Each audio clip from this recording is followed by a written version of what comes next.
This video will walk you through how to easily navigate the PowerMonitor 500 button navigation menu and the displays. There are 4 buttons on the front panel of the PowerMonitor 500. The buttons can have slightly different functions depending on where you are in the menu or displays. This video will cover the following topics. Let's start with the bottom button. This is the Program Select button. To make changes to the PowerMonitor 500 configuration, press and hold this button for at least 2 seconds. Make a note that an icon appears on the display to indicate a button press has been detected by the unit. You will then be prompted to enter a password. The default password is 0. Now you're in program mode. This is where you configure settings for the product such as system mode, CT and PT ratios. You can configure demand settings, communication settings like IP address. If you wanted to use virtual alarms, you could configure those here. If you have a model with digital or analog outputs, those settings could be configured in this menu as well. And if you want to clear or reset energy counters or max values, that can be done in this menu. And you can also set the clock time or change your password. You can use the up-down buttons to navigate through the different menu pages. As you navigate through, you'll notice the menu page is displayed in the top right corner. The menu pages available depend on the model of the PowerMonitor 500 that you have, so you may not see all of the pages. In this case, we will select the CT ratio menu to configure the CT ratio of the CTs that will be used. Let's say we're using CTs with a ratio of 300:5, then we would configure the CT ratio in the PowerMonitor 500 to be 60. It's 300 divided by 5. Press the select button again to edit the parameter. Here we can use the up-down buttons to increment or decrement the value shown. In this case, we'll leave this digit as 0. Use the top button to move the cursor to the left so we can edit the next digit over. Now we can press the down button to change 1 to 0 effectively.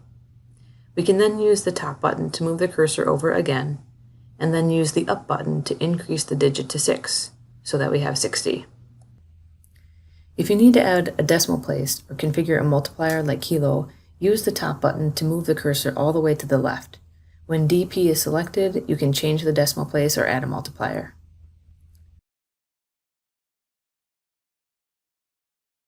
Press the select button to store the new value. However, this new value isn't saved in the PowerMonitor just yet. We will show how to save to the PowerMonitor shortly. Some menu pages have submenus, for example the Ethernet menu. Let's navigate to the Ethernet menu and press the bottom button to select it.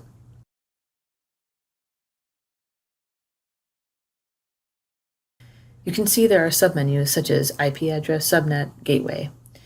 We can navigate through them using the up-down buttons. To select one of the submenus, simply press the select button.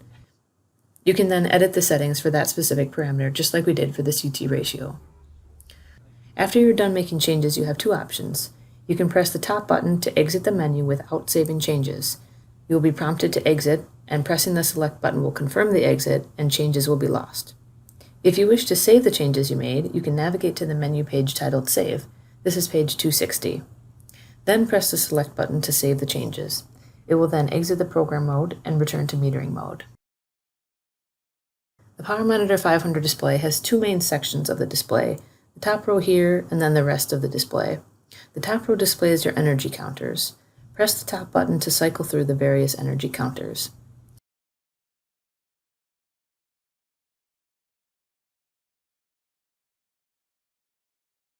The lower part of the display shows the rest of the data. You can cycle through by pressing the bottom button. You'll see voltage, current, frequency, power, power factor. The data that's displayed also depends on which system type you have configured.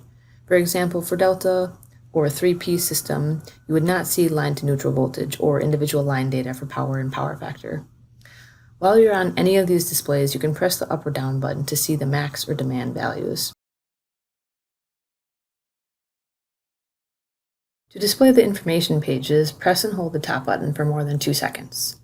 Press the up and down buttons to navigate through the information pages. The information pages show things like serial number and firmware version, as well as read-only configured parameters. See the user manual for more details on the information pages. Note that after a period of inactivity, the information pages will close and the display will return to the default screen.